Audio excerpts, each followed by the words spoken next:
Meus irmãos e irmãs, amigos e amigas do YouTube e do Facebook. Nessa terça-feira eu saúdo a todos vocês com a paz do Senhor.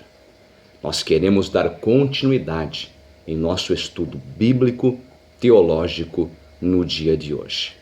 Esta semana estamos estudando soteriologia, a doutrina da salvação.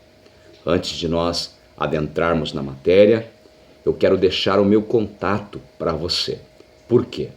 Porque eu creio que algumas pessoas, alguns irmãos e irmãs, têm um interesse, em nos levar para ministrar a palavra do Senhor na sua igreja. Como eu disse em outro vídeo, Deus foi gracioso para comigo, me concedendo o dom, o talento de pregar a sua palavra, ensinar a sua palavra, ministrar para casais, para a família e também ministrar curso para o aperfeiçoamento e capacitação de obreiros e obreiras. Deus também me deu o dom de ministrar cursos teológicos a nível básico e médio.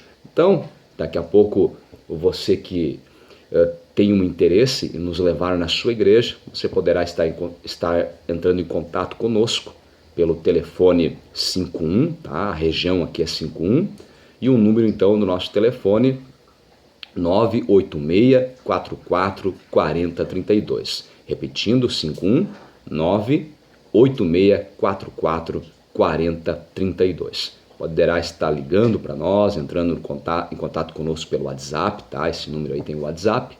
Então nós ficamos à disposição do reino. Amém? Meus irmãos, como de costume, nós vamos estar então lendo o nosso material teológico e comentando, a matéria aqui, soteriologia, para que todos nós possamos compreender bem este assunto, certo? Hoje nós vamos estar falando sobre 2 pontos da soteriologia. Ontem fizemos uma introdução e falamos acerca dos 2 primeiros pontos que compõem a doutrina da salvação. O amor de Deus e a expiação. E hoje nós estaremos falando sobre a graça e também sobre a fé, tá? Vamos começar então com a graça. O terceiro ato da salvação é a graça de Deus. Agora eu peço para você redobrar bem a sua atenção.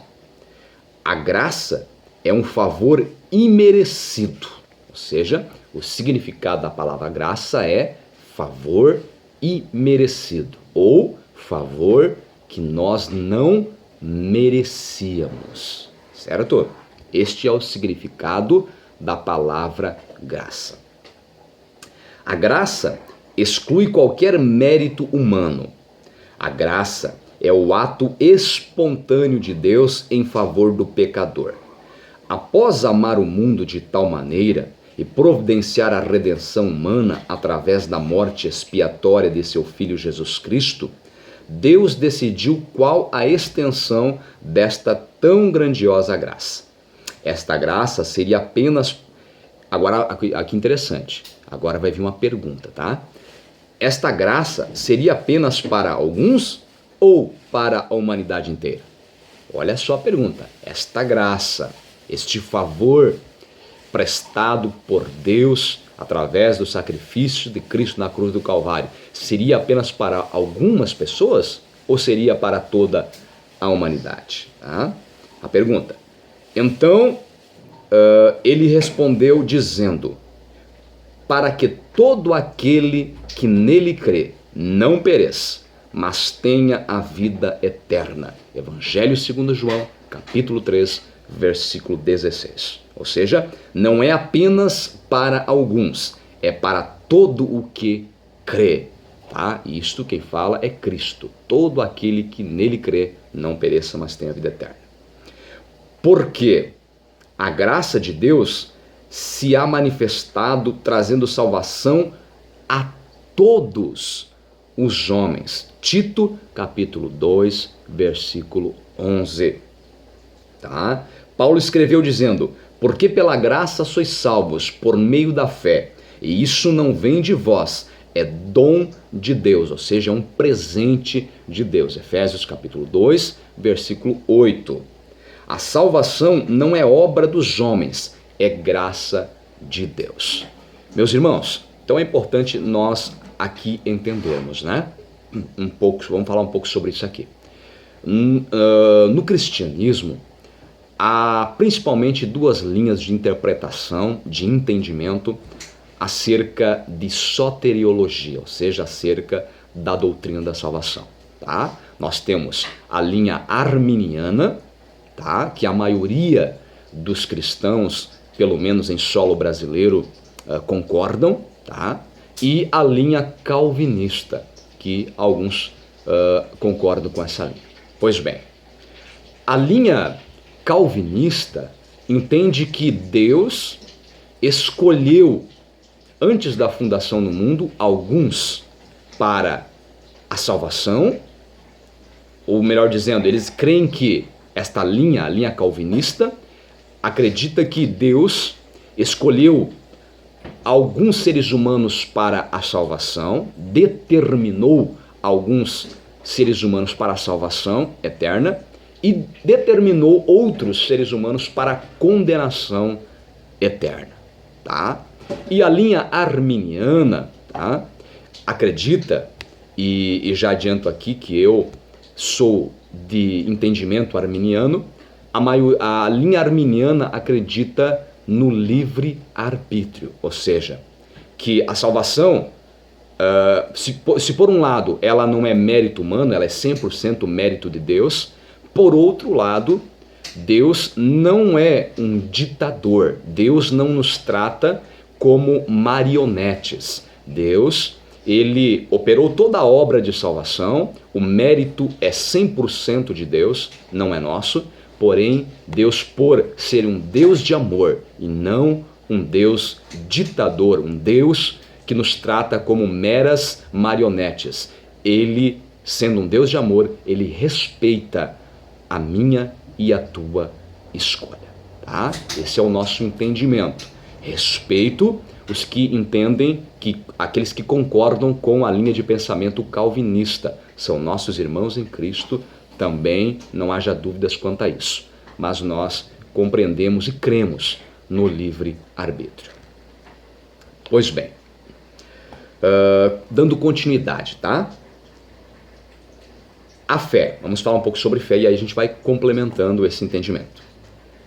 O quarto ato da salvação do homem, do ser humano, é a fé. Ora, se a graça de Deus se manifestou trazendo salvação a todos os homens, por que todos os homens não são salvos? Uma pergunta interessante, né? Se a graça de Deus se manifestou trazendo salvação a todos os seres humanos, a pergunta, por que então todos os seres humanos não são salvos? A resposta é a seguinte: a graça de Deus é suficiente para todos. Redobre, meu irmão, minha irmã, sua atenção. A graça de Deus é suficiente para todos, tá? Porém, só é eficiente para os que creem, tá? Então, a graça de Deus é para todos. Só que ela só é eficiente.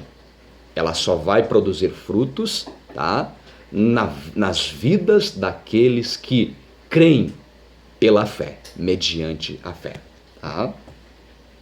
Observe que a expressão bíblica diz: porque pela graça sois salvos por meio da fé. Efésios 2, versículo 8. Tá? O segredo está nesta expressão, por meio da fé. A única coisa que condena o homem, o ser humano, é não crer. Tá? Porque a partir do momento, né, que o homem crê, ele passa a viver em conformidade com os princípios da palavra de Deus. Veja o que disse o próprio Jesus: quem crer e for batizado será salvo, mas quem não crer será condenado. Evangelho segundo Marcos, capítulo 16, versículo 16. Para que o ser humano se beneficie da graça divina manifestada a todos os homens, é preciso crer, pois a salvação é pela graça mediante a fé. Tá? O apóstolo Paulo ainda escreve dizendo: se com a tua boca confessares ao Senhor Jesus e em teu coração creres que Deus o ressuscitou dos mortos, será salvo. Visto que com o coração se crê para a justiça e com a boca se faz confissão para a salvação. Romanos capítulo 10, versículos de número 9 e 10. E aí você pode me perguntar: vem cá, irmão Valdecir, e quanto ao termo predestinação que aparece em algumas referências bíblicas? Meus irmãos, sempre quando aparece o termo predestinação, ali você pode observar que sempre está se falando no plural, de forma coletiva. Ou seja, um exemplo, a igreja do Senhor Jesus Cristo, ela está predestinada ao arrebatamento. Agora, se eu e você faremos parte dessa igreja que está predestinada ao arrebatamento, aí é mediante a fé. É mediante eu e você crermos ou não crermos pela fé nesta graça, né, oferecida por Deus a toda a humanidade. Tá? Quando a Bíblia diz que Deus, ele amou Jacó, né, e reprovou, desprezou a Esaú, ali entenda que não está falando, você vai observar no contexto que não está falando do indivíduo Jacó e do indivíduo Esaú, mas está falando da nação de Israel, representada por Jacó, e da nação de Edom, representada por Esaú. Então sempre, né, quando se fala em predestinação, você pode observar no contexto, nunca é no singular, nunca é pessoas, indivíduo, mas sim coletivo, no plural. Tá? Então, repito, a igreja está predestinada à salvação. Um exemplo aqui que a gente usou anteriormente, a igreja está predestinada ao arrebatamento, a estar com o Senhor por toda a eternidade, certo? Agora, se eu e você faremos parte, vou usar o meu exemplo, se eu, Valdecir, farei parte desta igreja que está predestinada ao arrebatamento, aí é segundo a fé, mediante a fé, crendo, eu estarei junto com essa igreja que está predestinada ao arrebatamento. Se eu não crer, eu não farei parte desta igreja que está predestinada ao arrebatamento. Amém? Nós vamos, no decorrer aí desta semana, estar nos aprofundando um pouco mais em soteriologia. O vídeo hoje seria este. Espero ter contribuído para com a edificação espiritual dos irmãos, o crescimento espiritual dos irmãos. Amém? Meus irmãos, eu deixo um forte abraço para você, que Deus abençoe você e a sua família no dia de hoje. Até o dia de amanhã, querendo Deus, em nome do Senhor Jesus. Amém.